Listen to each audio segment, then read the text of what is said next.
Olá, meu nome é Abner, eu sou psicólogo, doutor em psiquiatria, mestre em ciências médicas pela Faculdade de Medicina da USP. Estou aqui para falar sobre as fases da quarentena. Esse é o nosso terceiro vídeo, espero que você goste e que te abençoe. Uma questão importante para a gente pontuar é que talvez esse desconforto que você esteja sentindo pode ser a expressão de um luto. O editor sênior da Harvard Business Review, Scott Berinato, ele entrevistou uma das maiores autoridades em tanatologia do mundo, que é o David Kessler. É o mesmo pesquisador, o mesmo psicólogo, que trabalhou as fases de luto com a Elizabeth Kübler-Ross, tão famosa por identificar as fases do luto, né? E nessa entrevista é interessante, o Kessler ele afirma que se a gente puder nomear o que sentimos, talvez a gente possa lidar com isso de uma maneira menos traumática, o que é extremamente real, né? Ele afirma também que estamos sentindo diferentes tipos de luto hoje no mundo todo. Sabemos que é temporário, mas o sentimento não é esse. E sabemos que as coisas elas vão ser diferentes. Né? Da mesma forma que ir hoje ao aeroporto mudou drasticamente depois do 11 de setembro, com a queda das Torres Gêmeas, isso também acontecerá após essa pandemia. Nós jamais seremos os mesmos, a gente vai sair muito diferente dessa experiência. A perda da normalidade, o medo dos estragos econômicos, a perda de conexões, isso está nos acometendo e é por isso que estamos, de uma certa forma, vivendo um luto. Um luto a gente não vive somente quando perdemos um ente querido. Nós vivemos também quando temos perdas em gerais, né?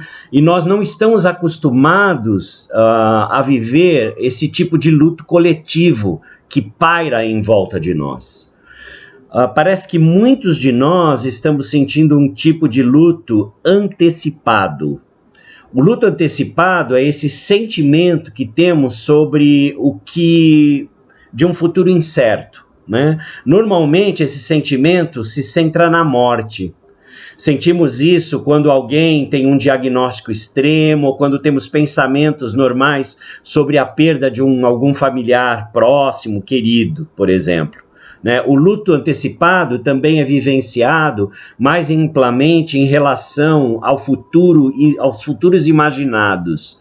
Né? Por exemplo, se tem uma tempestade vindo, se tem algo ruim acontecendo lá fora, nós somos então acometidos por essa antecipação. Com relação ao vírus, do tipo que enfrentamos, esse tipo de luto, ele pode nos sobrevir e de uma maneira muito confusa, né? Porque a ameaça está presente, mas nós não podemos ver essa ameaça, né? Por se tratar de um vírus. A nossa mente primitiva computa, a gente sabe que à nossa volta há um perigo, mas a gente não consegue ver esse perigo. Né? Por isso, rompe o nosso senso de segurança. Estamos sentindo o medo da perda da segurança. Talvez no mundo nunca antes tenhamos perdido coletivamente o nosso senso geral de segurança, como nesse caso. Geralmente essa perda ela se dá individualmente ou em pequenos grupos, mas não de forma tão global como vivemos hoje, né? Estamos em um luto em um nível micro e macro, devido à globalização e ao grande acesso de informações. Para lidar com esse fenômeno que nos acomete, é importante que a gente entenda os estágios do luto, né? Para começar.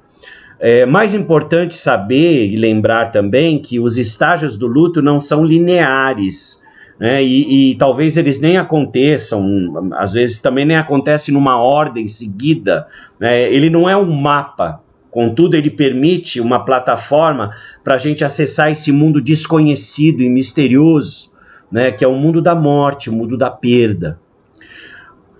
A primeira fase é a negação.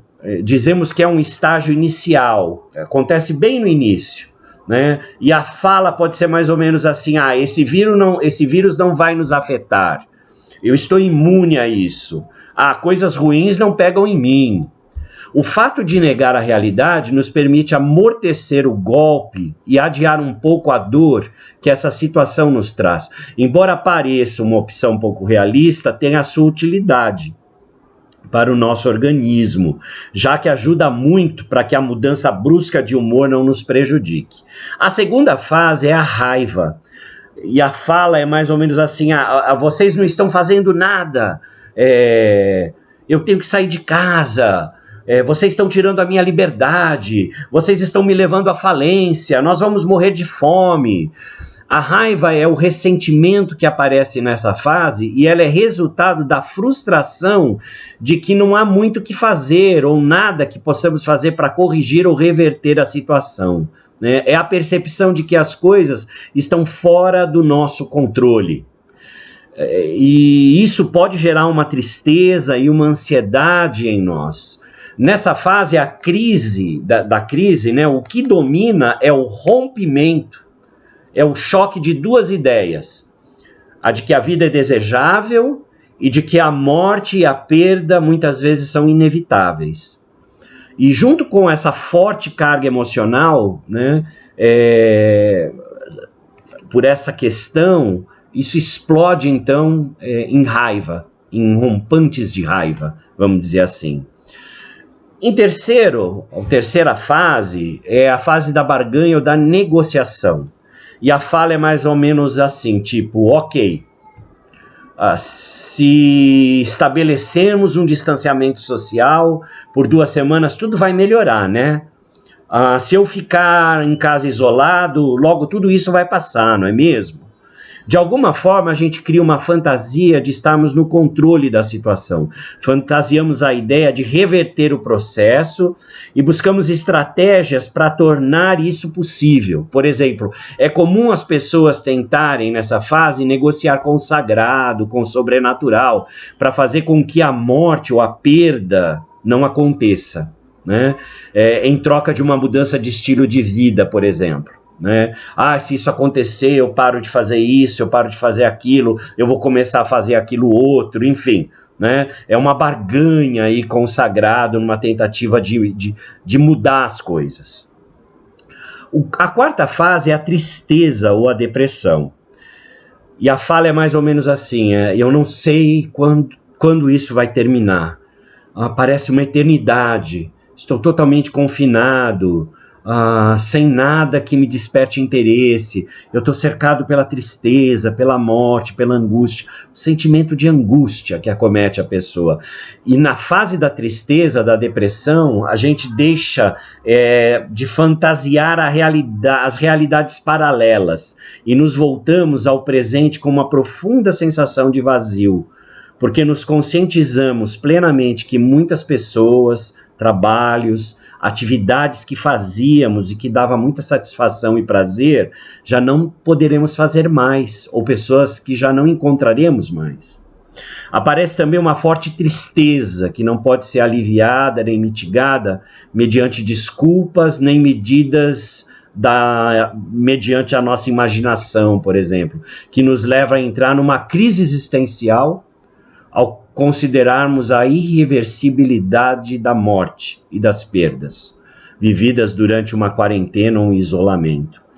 Nessa fase é normal nos sentirmos mais cansados, incapazes de conseguir pensar em saídas, de termos ideias que nos tirem desse lugar, né, de tristeza, uma melancolia que nos acomete. Se você não assistiu o segundo vídeo, assista, que a gente fala sobre depressão no segundo vídeo.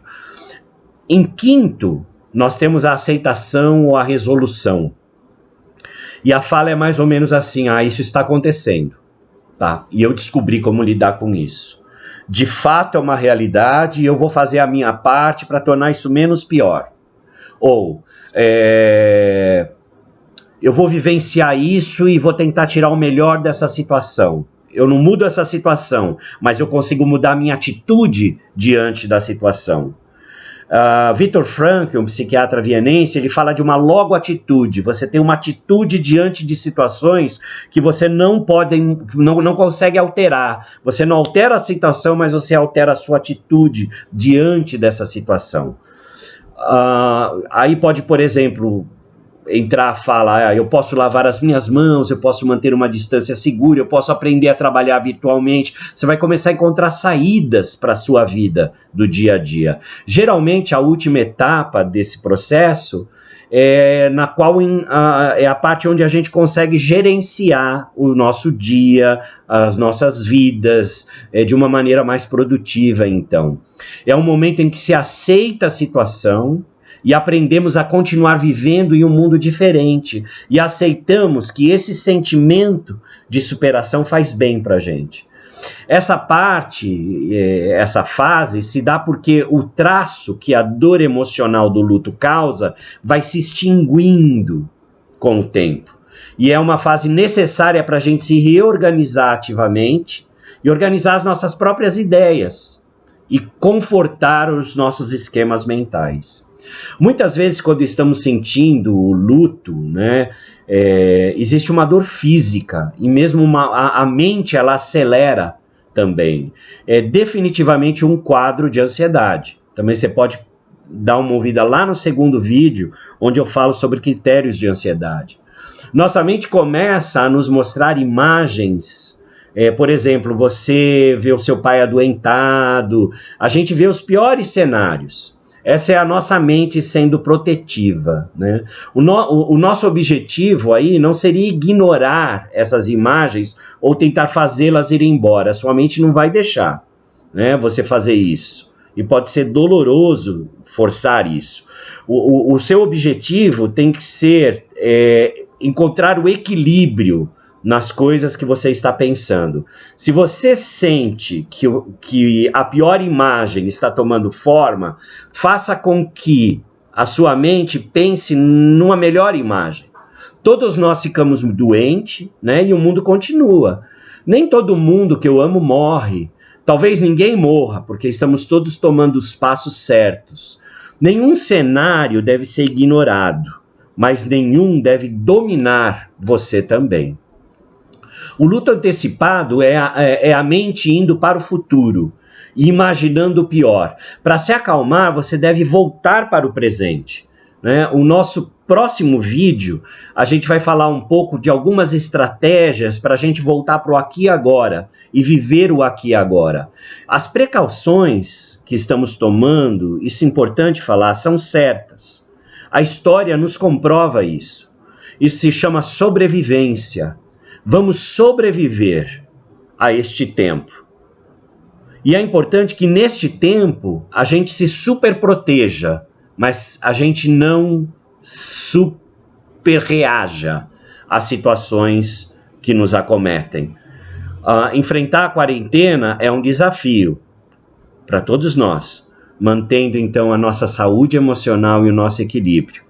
No nosso próximo vídeo, a gente vai começar a falar das ferramentas que a gente pode utilizar para manter a nossa saúde em tempos de quarentena e de isolamento.